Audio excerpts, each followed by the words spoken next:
Sveiki, su jumis darau blį. Prieš porą dienų išbandžiau infraraudoną imtuvą ir patikrinau, kaip jis veikia. Ta įrašą jau matėt. Šiandien padariau nedidelį bandymą su savo Arduino.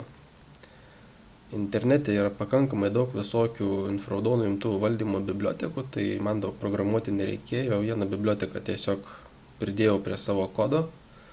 Na ir padariau tokį nedidelį nuotoliniu būdu valdomą prietaisą, kuris yra kaip ir apšvietimo valdymo prototipas. Tai va. Pirmiausia, žinoma, mes jį įjungiam. Tam yra power mygtukas. Na ir štai. Šviesa šviečia. Dabar, jeigu norim, apšvietimą galima sumažinti.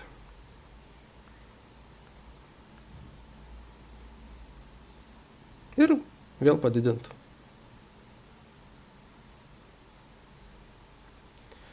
Šviesos kitimą padariau tokį beveik logaritminį.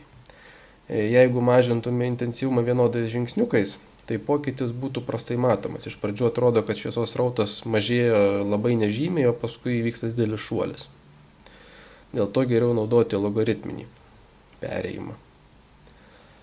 Va, dabar vėl sumažinsiu apšvietimą ir išjungsiu.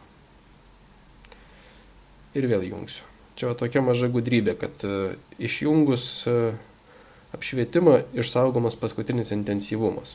Na, tiesiog jeigu vidury nakties, tarkim, įsijungėte šviesą, nusistatėt kažkokį apšvietimą ir paskui išjungėt, vėl jungėt, nenorėsit, kad būtų labai stiprus šviesos smūgis į akis.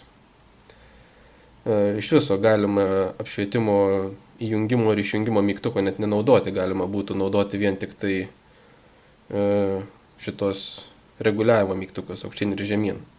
Na, bet smagiau turėti 3 mygtukus, vieną specialiai dedikuotą išjungimui arba įjungimui. Na tai va, tiek šiandien.